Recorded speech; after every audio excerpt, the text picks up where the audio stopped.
Welcome to It's Just Different podcast, where we bring on people who have been where you're trying to go and or have helped countless athletes get there. Y'all, we don't stop number 4.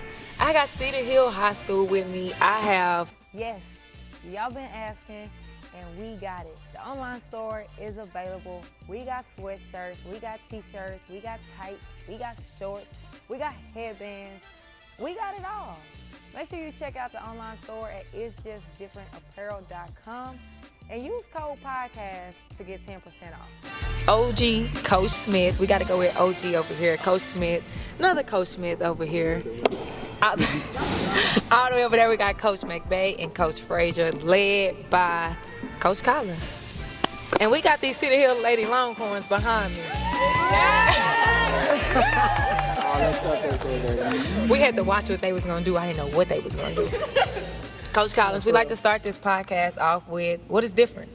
What do you think is different in girls basketball as it relates to high school now versus a few years ago? I mean, the game has shifted so much. I mean, I think just the style of play that you see, it's almost getting to a point where it seems like it's positionless. But I think also I think about the time of how, 20 years ago I was in high school, and it seemed like that's when girls basketball was big, but it's nothing compared to what it is now. Yeah. I mean, these girls, I just feel like, and it probably is biased, but I think it's like this is the biggest sport in the planet right now. Yeah. And I think that that's what makes it so different. So these girls get the chance to be able to play something that everybody's watching, not just girls, not just women. Like, you got guys watching, tuning in, and just looking at, like, where the WNBA and college is going. So I think there's just the excitement of seeing that. Yeah. Now, you said back when you played 20 years ago, one, you don't look like it, so Appreciate that. So that's good. Black don't crack. Facts. But I did do some research and saw that you played at Baylor, things like that. Being a former player, what made you want to stay involved in the game? The truth is, it was God's plan. Yeah. I had no plan on being a coach. Actually went to school to be a doctor, and that's the route that I was going. And I just kind of, he took me on a detour, and I got involved in it. And actually, that's where I connected with OG Smith over there. Okay. And we've been close ever since. But I mean, yeah, he got me into coaching. I fell in love with it. It was something I thought I would never do, and I just never left. I love that. I'm going to you, OG. I'm coming over here now. Just because I love those things. Like, some people know that they want to coach. Some people know what they want to do, and that wasn't in your plans. You were trying to be a doctor. You was trying to be a doctor, yeah. Yeah. So what made you choose her? What made you go into I want to talk to her, I want to mentor her to be a coach? Well, when I first met her, she was fresh out of Baylor, and she was different, and she was wild, and she was interesting as a coach, so yes, I wanted to help her grow, and we became attached to each other. So she's been wonderful. Yeah, she's been wonderful. That's good. Now, you was at Baylor. Was that under Coach Mulkey? It was. Was she the same way she is now, or was it a little different? Let me tell you, like, real talk, the antics that everybody sees on the sideline, that's who she is. That's who she is when cameras aren't around. That's who she is in practice. That's who she is it doesn't matter who it is. But I honestly say people got the filtered version of Kim now, because I was her first point guard at Baylor, and her first head, that was her first head job. So every bit of that fire, that passion, every bit of that I got. So yeah, that's who Kim is. That's who she was too. Yeah. Now I want to stay on the point guard role. Me personally, I feel like the point guard's got the hardest position. Always. I think that they do. They have to take on a lot of different things. Talk about that. Just being a point guard under Kim, and what you expect from your point guards. And I think probably because of the way that she coached me, as well as, previous coaches that I had in high school, just, as a point guard, you're a coach on the floor. You're the quarterback. You're the one who, to me, I was always taught, like, you have to be the smartest person on the floor. You have to be the one that sees things before they're going to happen. You have to be the one that is the most resilient.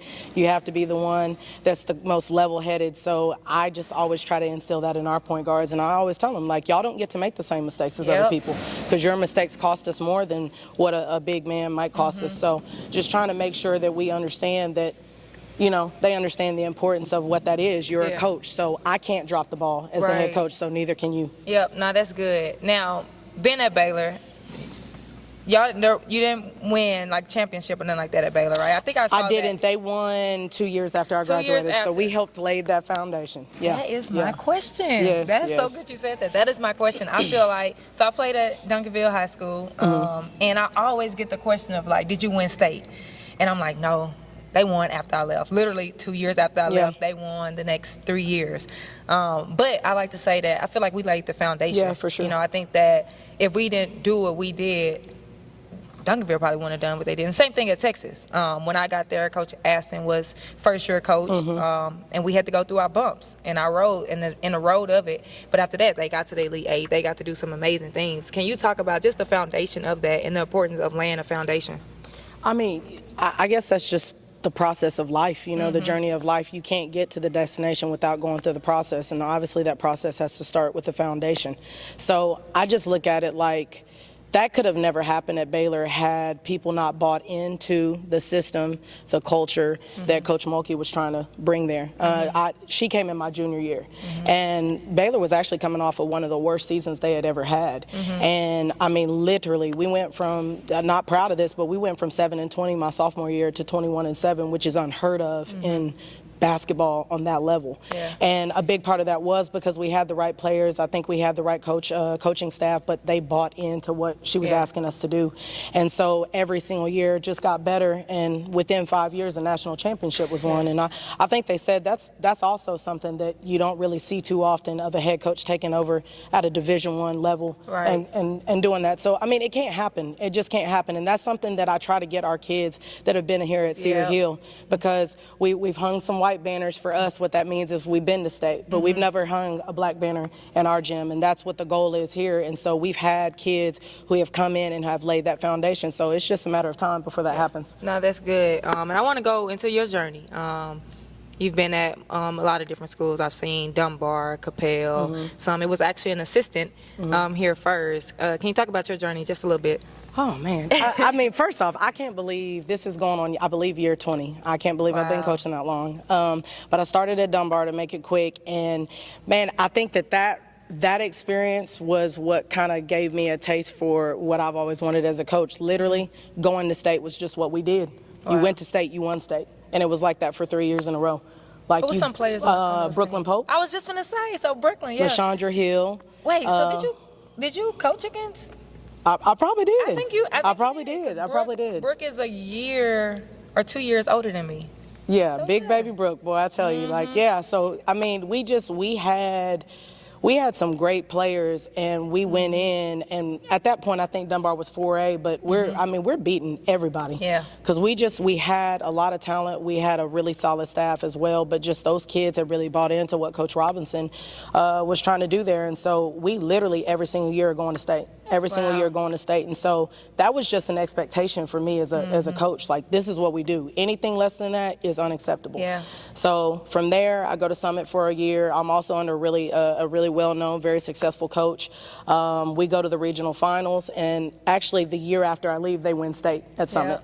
And so I came to Cedar Hill to be under Coach Robinson again. Came with Coach Smith, and within 2 years, we take Cedar Hill to state. And I think it had been like a 10 or a 13-year gap. So that was just kind of like, that's what we do. And so got an opportunity to be here for a few years, and I really felt like, okay, it's time. Like, it's time. I want to be a head coach. And so I went to Capel for a year, very different experience, different community, different types of kids. And so I think I learned a lot because of that. And then go to North Crowley for 2. And then I was able to come back to Cedar Hill, and this is honestly where I always wanted to be, so I've been here ever since. I love it. I want to go to the coaching staff real quick, and it's for every last one of you. What made you say yes to Cedar Hill? Well, you know, my journey is girls basketball is like a ministry, so, you know, I was at Dunbar, and the coaches came to Cedar Hill for a better opportunity, so I followed them. Pretty simple. I'm coming from the boys' side from Lancaster High School, so. What coach did? Yes, ma'am. Okay. So the opportunity was on the table from Coach Collins, and I was kind of like begging Coach Collins. Like, we was at main event. I was like, "Hey, Coach, you know, is the opportunity still on the table?" She was just like, "Yeah, Coach, we shooting this ball right now." So, so when she brought me in, I forgot about that. She wasn't really trying to hear me. She wasn't trying to hear me, no, but she's a competitor, and that really kind of drew me into like coming from the boys' side. She was like, "Hey, coach, this ain't boys basketball. It's girls basketball is very different." I was just like, "All right, coach, you know what? I accept the challenge." So after that, it's been love ever since. Yeah, that's good. For me, I was just trying to get around basketball because, this is the area that I grew up in. And then after Texas, I went to Killeen for like a year. First year, I did middle school and then went up to, they wanted me at the varsity assistant for middle school just based off my background. And I came back to Texas trying to get closer to family. Of course, I went to Duncanville, so that was my first choice to go to Duncanville. But Duncanville like to tiptoe around things, so I ain't got time. I got family. And I got babies to feed, so I came over to Cedar Hill. The principal hired me right on the spot. All love over here. Principal hired me on the spot, and then I didn't have a coaching job at the time. It was just strictly math. But then I ran into Gina, and she was looking for coaching. And she was like, "What do you want to coach?" And I was like, "Basketball." And she was like, "Ooh." And I went to Texas. She was like, "Oh, but Coach Ashton." I was like, "Yeah." She's like, "I'm gonna call Coach Ashton." I'm like, "She gonna give you good words." She did. Coach Ashton gave her good words about me, and then right after the meeting, Coach Collins called me. We had a phone interview. And she was like, "What do you know?" I was like, "Offense," and I got patience because I did middle school. Yeah. And then I've been here ever since. That's good. I want to say, first of all, hook 'em. Shout out to Coach Aston. Aaron, y'all call him Coach Frazier, but Aaron was on a boys practice squad when I was at Texas, and we did not get along that much because Aaron was playing defense on us forecourt. Do he play with y'all? Listen, and Coach Aston, she literally telling us, go by him, and we can't. I'm so confused. We want y'all to be better. Listen, and I appreciate that. I was telling somebody about that earlier. He's literally wasn't slacking on us, and she's literally like, "We're gonna be here till you go by him." And we couldn't. Our guards could not get by him, but I definitely appreciate that. That's my little story about Aaron. So for me, I am a Cedar Hill alum, and I was very blessed, very honored to be able to be on the first team here at Cedar Hill, up under Coach Collins as a head coach. And every day she chose me. Every single day we came in the gym, we practiced in the hallways, in the classroom, she chose me. And so because of that, I choose Cedar Hill, I choose her, I choose these kids every day, I choose this coaching staff every day. So I'm always going to say yes to Cedar Hill. That's home for me. I love it. Y'all so funny. You talked about it just a little bit earlier, but as I said, you was an assistant here before, and then took some other roles and came back. You said you always wanted to be here. What was it about Cedar Hill? What is it about Cedar Hill? I don't know. Honestly, I do know. I just fell in love with this place. When I first got here, I just feel like the first word to describe it is family. I just always felt like it was a family. The community, I felt, was very supportive of sports, had an amazing AD, still have another amazing AD who was up under Gina Farmer at the time, very supportive of what we were trying to do here. I mean, the answer was practically never no to try and get us in a position to be successful. And having been at other districts, it's not always like that. Yeah. I think sometimes people think, you just have to have a good group of kids to be successful, but you need great parents, you need great ADs, you need the support of the administration. So that was something that I saw that we had here, but it was just family. And I think the thing that I loved as well was the coaching staff, not just basketball, volleyball, track, football. One of the most supportive group of coaches to come in. It was never a game that we used to have that our whole football staff wouldn't be here. It was never a game that the volleyball staff wouldn't be here. It was just, you don't see that a lot at other high schools. So it's you kind of have that true one high school feel, even one high school town in a place that's really just kind of surrounded, not too far out from Dallas. So I think that was probably what it was. And I think that's important. I seen a video, and I think it was a fall league game. It was one of the showcase, and the football team was on the sideline cheering. I've seen that, and I don't think you're right. There's not a lot of schools that do that. But can you actually talk about that just a little bit more? Just because, especially when you're talking about basketball and volleyball, or football on the men's side, football and basketball, you might share some kids. So there has to be some type of camaraderie. There has to be some type of relationships built, just so there's no disconnect. Can you just talk about how y'all are able to do that? Are you looking looking for film review, film breakdown sessions, consultations, or even ebooks to help guide you through this thing called basketball, well, I got you covered.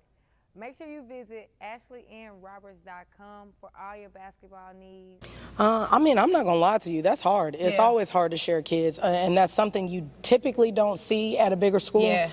We don't have it as much, but like one of our main players, Rylan Jones, she's not here tonight because she's off playing DeSoto tonight for volleyball. So definitely miss her, Rylan. We love you. We miss you. Shout out to you, Rylan. Yeah, shout out to you. But, you know, I mean, she is a vital piece to this team. And so for that to work, you know, I know she loves volleyball. I know that's a big part of her life. So I have to work with her. I have to work with Coach Blackney, but that's something we want to do. Right. So I just think it's just a sacrifice for a coach on both ends as well as for the kid. You see that's something that they love. I just don't, I kind of come from the school of thought that I don't think a coach should ever put their opinion or make that decision for a kid. Yeah. Because you don't ever want a kid to look back and feel like they regretted something because you forced them to play basketball or you forced them to give up on volleyball or whatever it is. But we make it work at Cedar Hill. Yeah. That's something we do. We make it work. That's good. Now, you went from playing the game of basketball to not even having an ideal of coaching, to having a lot of success, being a high school coach, to also being a part of USA. Yeah. How did that come about, and what does that even mean to you? You know, I don't know. I think it's just one of those things where you start thinking about, wow, like where you can really go with this game. Yeah. You know, you think about like you were a little kid who just fell in love with a game that you played and you happened to be good at it and it got you an education. It got you, you know, to go overseas and be able to see some things I never would have been able to do because I didn't come from a home with a lot of money. And so this is just another one of those things. Like I get to represent my country, you know, and I mean, what better way to do it, you know? So just the opportunity of being successful has really helped. You know, being connected with the right people, having some success individually as a head coach as well as under some great coaches. And so that door opened and got to be able to work with some of the top players in the country. And that was just a completely different experience when you have from the 1 through the 15th player. Just, I mean, you're talking about top kids that can do pretty much everything. Like that's tough. Like, you know, it actually forces you as a coach to really grow your game as well. Because there's certain things that you got to be able to do for all of those kids because they're capable of doing it. You know? Yeah, no, that's good. How many high school coaches are a part of USA? Ooh, not too many. Yeah. Not too many. I thought it was quite a few. Yeah. Now, you talked about USA, which is obviously like the best of the best. I want to talk about development for a little bit. How would you say, how do you differ, I guess, and maybe you don't, when we're thinking about development, you're looking at these high-level kids, their development might be a little different than maybe someone at Cedar Hill. Like, what does the development piece look like for you? I guess this is the way that I look at it. We've always been blessed, I feel, at Cedar Hill, that we've always had multiple kids on our teams that had the ability to go to college. You know, whatever level that might be. It could be NAIA, it could be JUCO, it could be all the way up to a Power 5. But we've had a lot of kids that have come through here that had that ability. And I just feel like, really not even just for Cedar Hill, I just think because we're so blessed in this area, the southern sector, that it's the responsibility of a coach in high school to make sure you're not just preparing your kids to be successful on this court, that you're preparing them to be able to go to the next level. Because at one point in time, I was that kid, and I was sitting in the chair right there, and I was the kid who had a dream of wanting to go to college. And I feel like you got to make sure that you're helping them achieve that dream, that you do your part to be in that position. So the way that we coach, the expectations that we place on them, the standard that they're held to, it's always about, hey, we want success here. We're trying to hang that black banner here, but we want to make sure that you're ready for the next level. Because if you're not, then I feel like I haven't done my job. Exactly. Now I'm going to go to the coaching staff because we're talking about expectations and things like that. What are you guys' roles, each of you individually? What are your roles on the coaching staff? Well, I'm just like a motivational coach. You know, I just help them to feel good about themselves and tell them that I know that they can do the job, you know. So I try to give them confidence in themselves and give them a little grandfatherly wisdom. I'm the JV coach here. My role is to make sure that I am sticking to the culture here, make sure that I am bringing up girls speaking on development, make sure that I am fully developing girls that Coach Collins can use, that we can use to be successful on the court. Another aspect is to watch the defense throughout the game and stuff like that. So. Now look, we'll be in our series. This is the one who's gonna cut up. I was gonna say I can take Let me get that back there. Okay, well, I was trying. real polite. He was real polite with it. Okay, well, since we back, so I'm tough, mean, aggressive coach. I'm gonna be the loudest in the gym. When you come to see the Hill games, you're gonna hear me on the sideline. Yeah. I'm screaming, and like I said, if you know Coach Doug, you know, like, I gotta let that fire in me. They gonna hear me. You gonna hear me every game, fall league, preseason, marbles. It doesn't matter. I had to switch it up a little bit, but I am the tough, mean, aggressive coach. I'm gonna be loud, but it's just the fight that I got in. Yeah. So that's me. That's you. That's you. Okay. Okay. Yeah, you can be yourself. Yes. I'm the varsity assistant. Usually, I'm just straightforward. You get some motion out of me, barely, but I'm all about business on the floor. My new job is, if you can't be on that floor, you're going to be by me. So I'm pulling them out and putting them in. So trying to get everybody right, hold them to that standard. Nothing below the standard. Anything below is not good enough. So, just holding them accountable for the most part, developing. I try to do as much new drills as I could possibly can to help them develop. As far as like detail-wise and just get them going the right way, let them see it from a different perspective or a different eye instead of the same old cliche type of drills. Try to switch up a little bit for them. Yeah, that's good. So I am the freshman coach. Freshman or freshman. Yeah. I love them though. My job is really to just carry out the vision. Being an alum, her vision, her standard, her expectation has not dropped. It has not changed. The culture has not dropped. The culture has not changed, and I love that. So for me, my biggest role is to make sure that vision of this coaching staff, that the vision of the culture of Cedar Hill, of girls basketball, is carried out. Just to make their jobs easier. Coach Collins and Coach Frazier do a great job. I honestly believe that they are the best duo on this side of town, and I'm gonna challenge anybody on that. Ooh, okay. Anybody on that. So just making their jobs easier, They do a lot behind the scenes that people don't see, and they are absolutely incredible at their jobs. So like I said, just making sure that things are carried out and making sure that things are easier for them. Yeah. That's good. And she gonna put them on that line too. Oh, so she the one that's gonna be like on the line. I'm gonna add one more. As far as, I guess you could say I'm the media guy, all the social media, Yeah. run the Instagram page. So I've been seeing the page is looking good. Yeah, he's been doing a great job. Okay. and then my assistants, I guess, Lissa with the camera, she gets some of them photos and videos as well, and do all the editing. Well, I do all the editing, but she's a little assistant. She got a good eye, so I appreciate her. That's dope. That's dope. Now, I want to stay on expectations, cultures. What is that? What is the culture like here? And I guess that's a two-part question. So we're gonna stay with the culture first. If you don't have a healthy culture, you already know it doesn't matter the talent. So I think that was always my job to make sure that that's clear. Make sure you surround yourself with the right people who can fill the gaps that I miss, and make sure that's carried out, which I think we got a great staff. Like she said, I don't think we miss a beat. But in terms of our culture, it's just about, I think first and foremost with anything, it's got to be about relationships. Kids, I think the thing that maybe separates girls from guys when it comes to sports, and I don't know, maybe you can speak on this.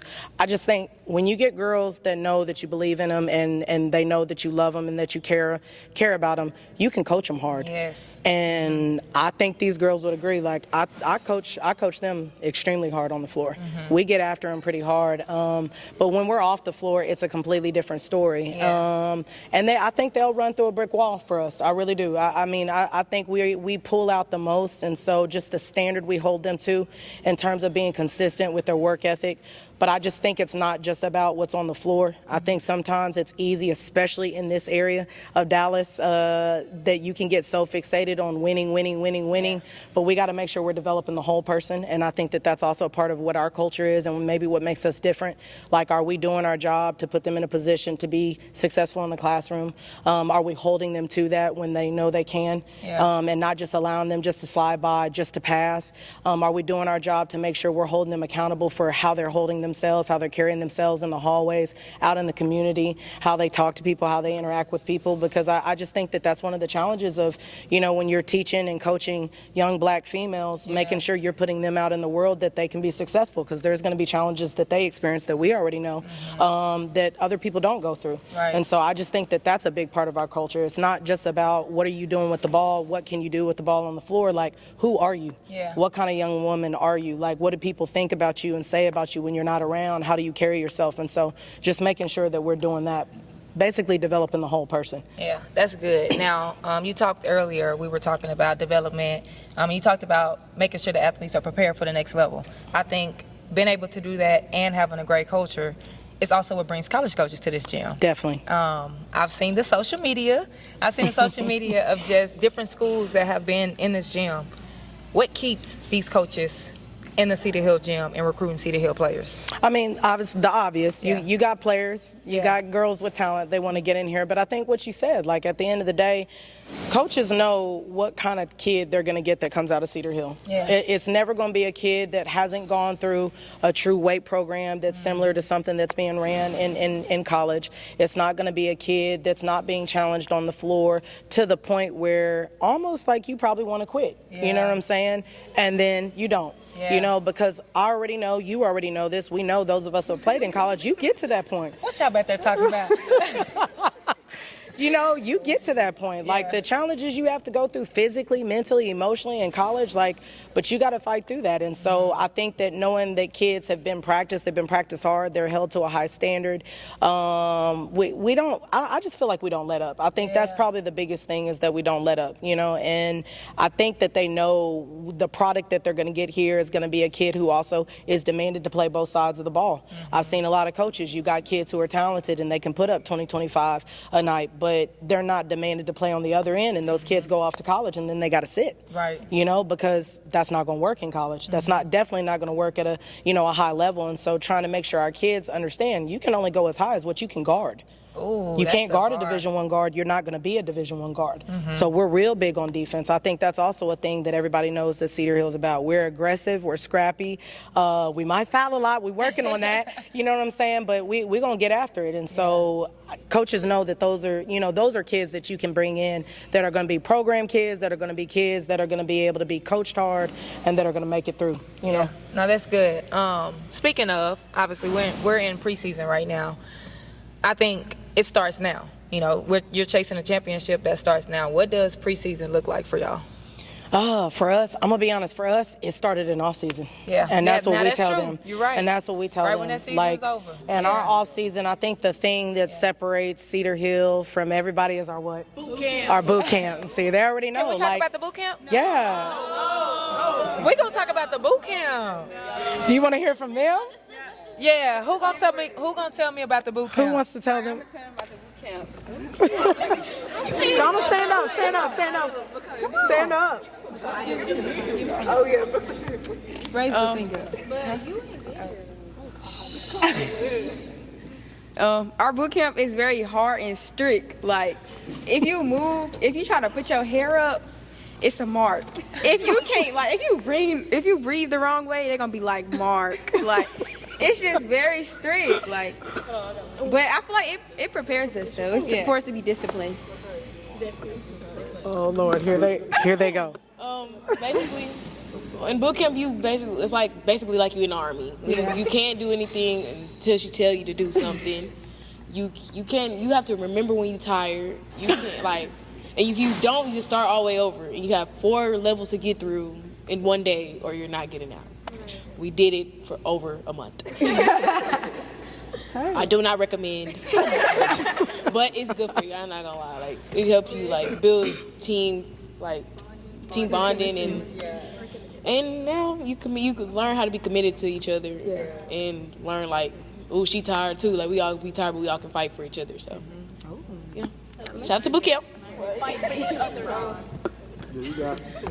Okay, I've did boot camp for 4 straight years.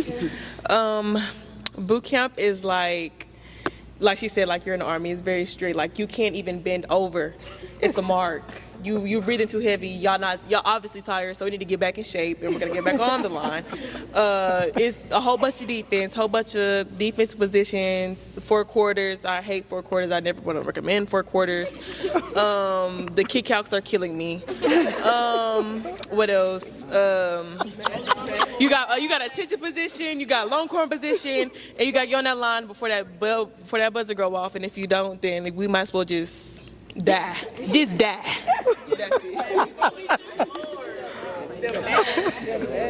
That was good right there. Boot camp. How long is boot camp? You want to tell us anything? I was going to say. When does it start? So this is what Talk about happens. the process of boot camp. So after we finish in the playoffs, we always give them a couple weeks off, let their bodies recover, trying to get their minds right, just enjoy life. Yeah. And then we'll start with the classroom piece, kind of focusing on areas that we feel like whatever is going to be important for this group of kids coming back, like we want to hit those things. If we saw a lack in leadership, we want to talk about that, discuss that, give them some homework, whatever it might be, but just trying to challenge them in those areas. And then we get on the floor. And so what the goal of boot camp is try to mimic a game. You want to earn a perfect day. You want to basically finish out all 4 quarters where you won all 4 quarters to win the game.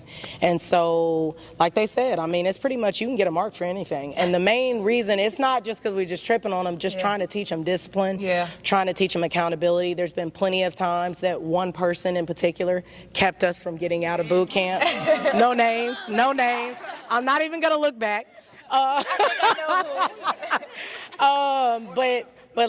So making them understand, like, just one person can cost us a game because they didn't do their job. And so forcing them to come together, and it really is up to them. The first year we did boot camp was actually the year after she graduated. So she never had to go through it.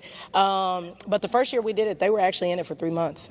We literally never touched the ball in the off season. But so that very next year. How do you determine how long y'all do it? Because they have to earn their way out. It's totally up to the girls. So like when we have our first practice day, like after that, it's up to them.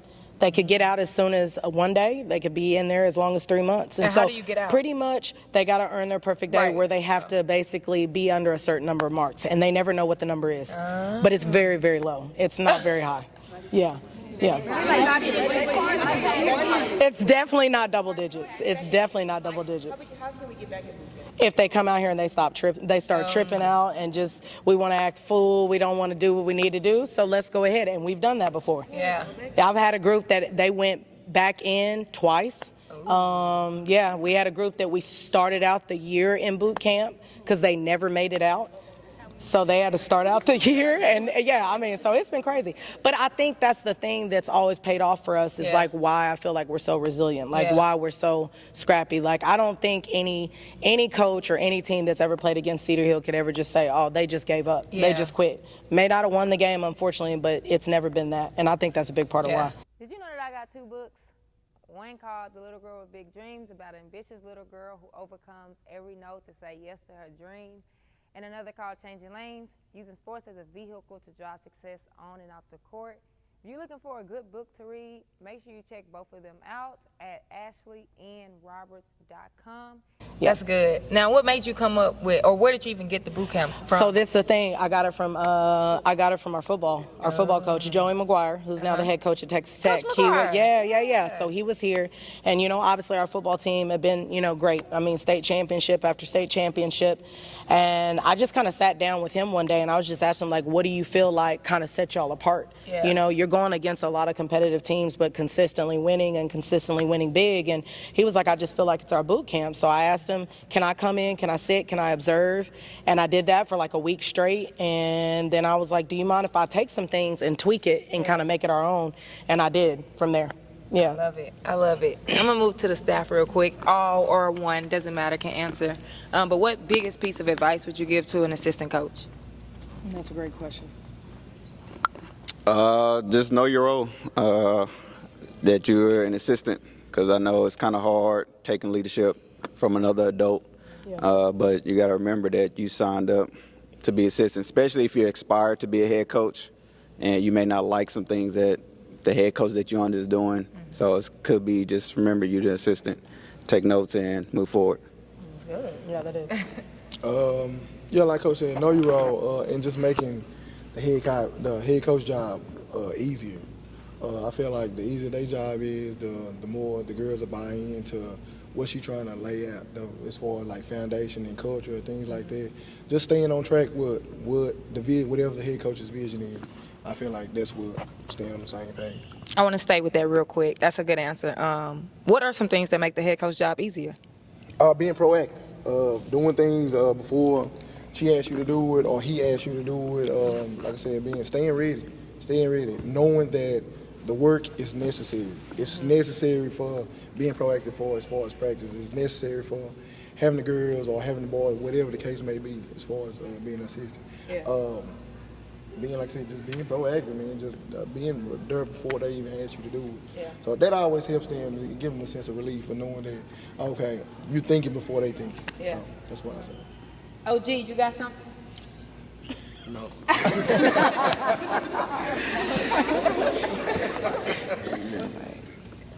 I mean, they pretty much hit it. Just making sure that you're proactive, making sure things are getting done before your head coach asks you, especially if you know it's supposed to be done. And just, like I said before, just carrying out the vision, making sure that you understand and you know what the vision is so that you can carry the vision out.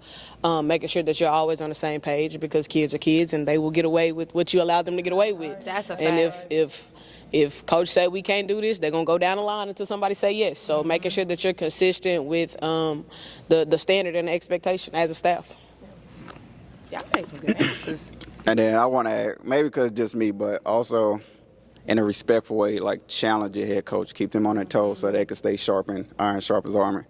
Iron sharpens iron, so don't be afraid to like challenge or bring your own ideas to the table just to like bounce ideas off each other. Because I know the greats, they bounce ideas off the greats, so if we sharpening each other, then that's going to be that much better for the girls or whatever team that you're assisting for.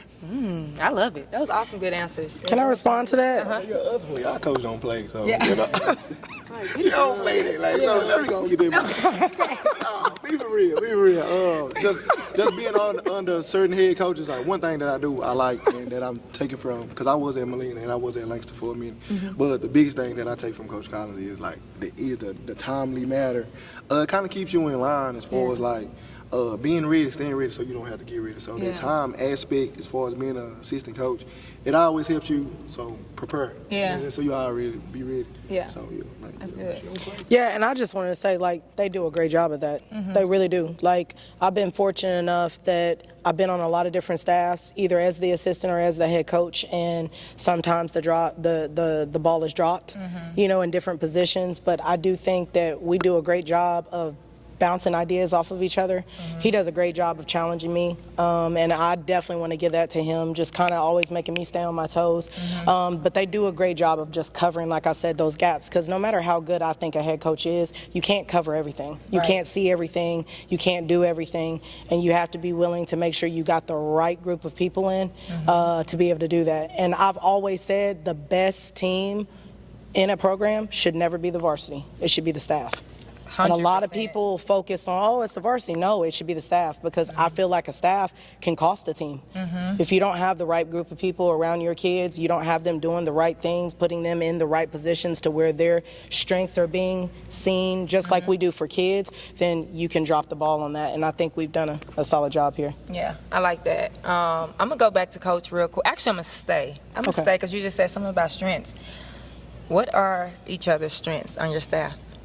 Oh, okay. So Will easily, Coach Smith, I'm going to say definitely relationally. Like, I think he does a great job building relationships with the kids and his passion for the game. I mean, honestly, I don't think I've ever said this to him, but he actually reminds me of my younger self. Yeah. Like, just real fiery, like real, just like, gonna get after it, gonna yell, not gonna let nothing go, not letting nothing go. And I love it. I do. the face. I love it. I mean, he's not gonna let them go with anything, but I think he does, even with that intensity, he does a great job of building relationships with the kids. I think the girls all love Coach.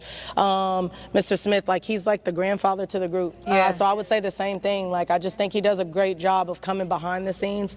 He's not gonna be the person that people see all the time, but when he's here, he sacrifices his time, his money.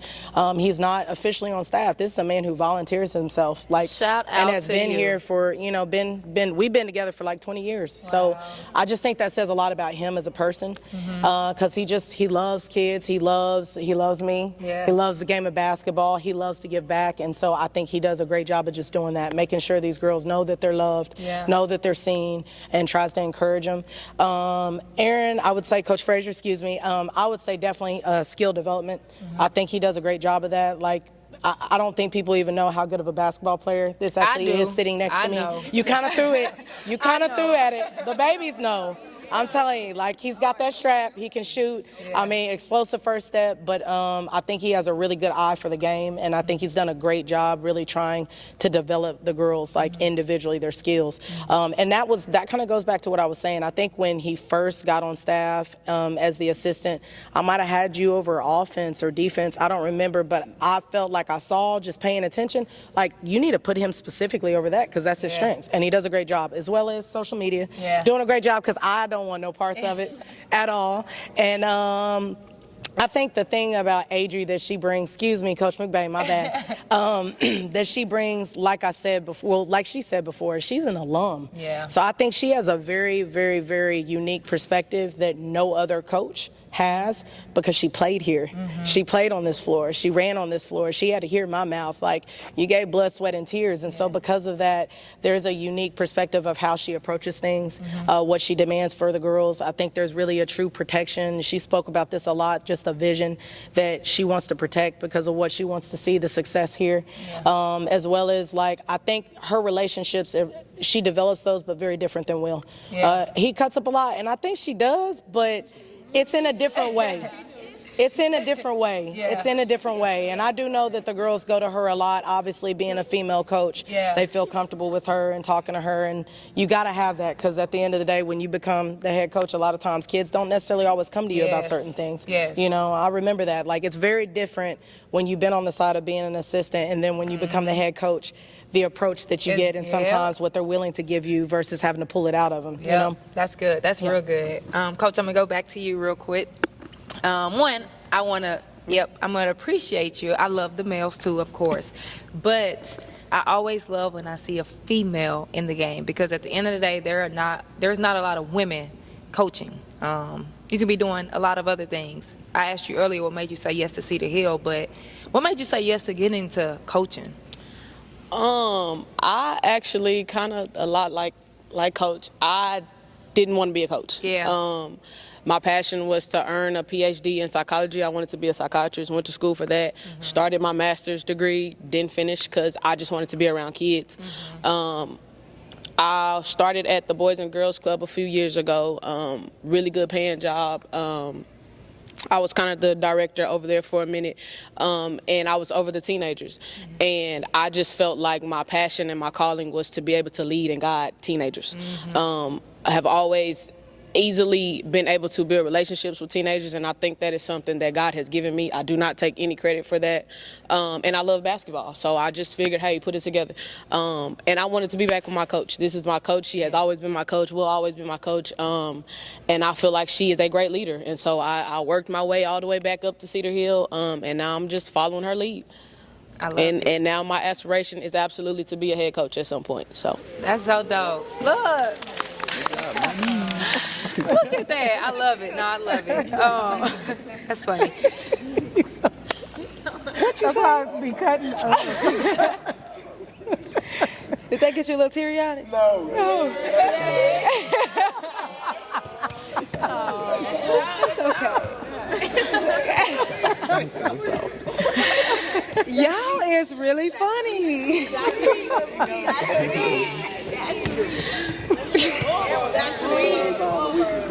Oh my God.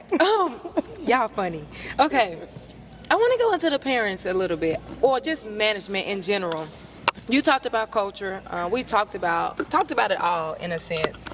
I think that it doesn't start here. You know, you have to coach the kids, but you also got to coach the parents in a sense. And you have to make sure, we talked about buy-in. The buy-in is on both sides at the end of the day, because a parent could be telling kids something and you're telling them something else. Yeah. Can you talk about that a little bit? How do you manage that?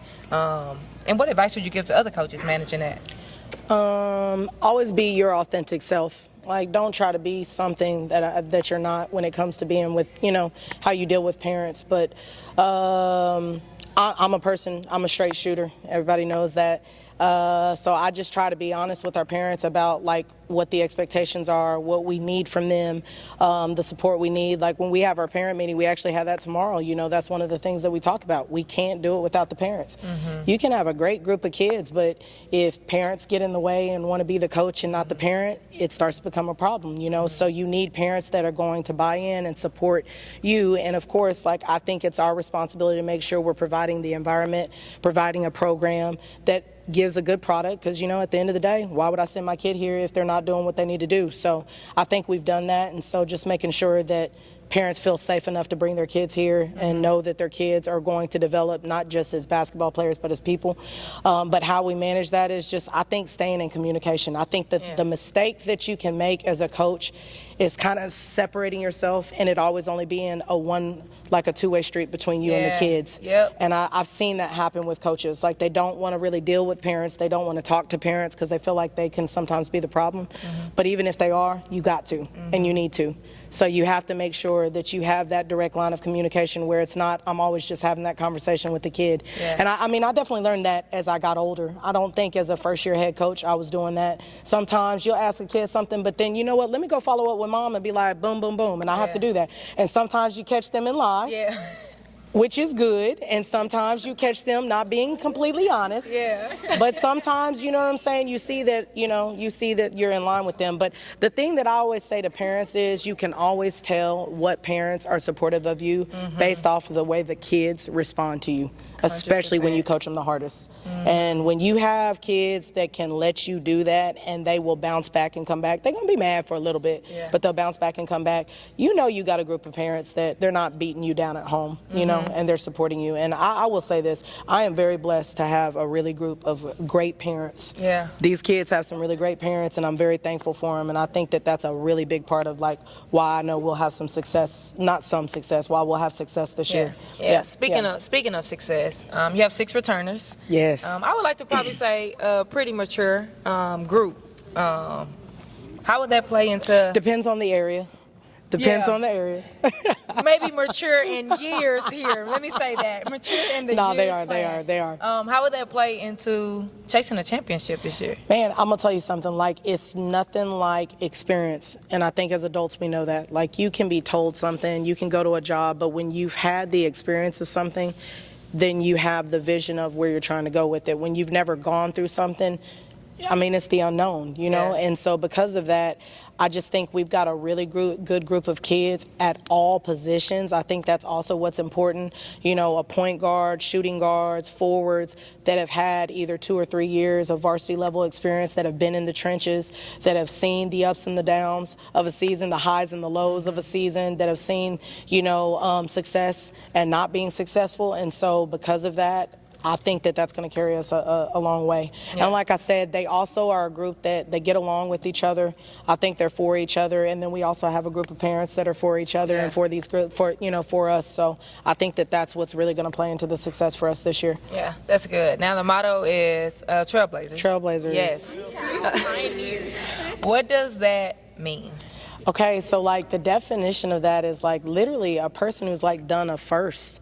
You know, they've done the first. They're the ones who did something that had never been done before. They made it through the wild country. I think if you even look that up online, that's what it says. They've made it through the wild country and achieved a first. So I just think, like, what's crazy is, you know, we call it the Wild Wild West out here. You know, I mean, the talent, the Just, you already know, just the battles that you got to go through, just going down Beltline, just going, 7 miles up the street, the District of Doom, that's what you got to do. So it's never going to be an easy feat to accomplish that. And I think Cedar Hill, sitting in between two of those big schools that have been national powerhouses, I don't think anybody has ever thought that we could do it. And that's one of the reasons why. I mean, a big part of my personal story that, a lot of people don't know about, I think I've always been the person that people felt like I couldn't do something. And I'm one that you can't tell me I can't do something. I just don't believe that. I don't receive that. I don't receive that. I don't agree with that. Like, I don't believe God made me like that. So I just feel like that's what we are. Like, we're trailblazers. These girls are going to be the first to ever hang that black banner on the wall. There we go. I love it. We started this podcast off with what's different in girls basketball. We're going to end it with what is different with Cedar Hill girls basketball. Ooh, that's a great question. I think what I said earlier, I just feel like this is a great group of kids. Like, we got good kids here. We really do. I think, people looking from the outside in, I think the southern sector, period, just gets a bad rap. But we got great kids here. I think with Cedar Hill basketball, like, what's different about it is, like, we're the kind that we gritty, we grimy, like, we gonna do what we gotta do. Like, it's not gonna be the easy road. I think that's what it is. What's different about us is our journey is never gonna be the easy road, but we're okay with that because we're gonna fight through that. Because we've got the resiliency for that. Man, I have truly enjoyed this episode. I enjoyed it. Thank y'all for being a part Thank of you the for high having school us. tour. Make sure y'all like, follow, subscribe. Subscribe to the channel. Make sure you keep up with Cedar Hill High School girls basketball team. We are almost at the end of our tour. This is number 4. We got one more, but I'm so grateful I was able to spend it with the Cedar Hill Lady. Yay, thank you. So, thank y'all again. Make sure y'all like, follow, subscribe, and we out.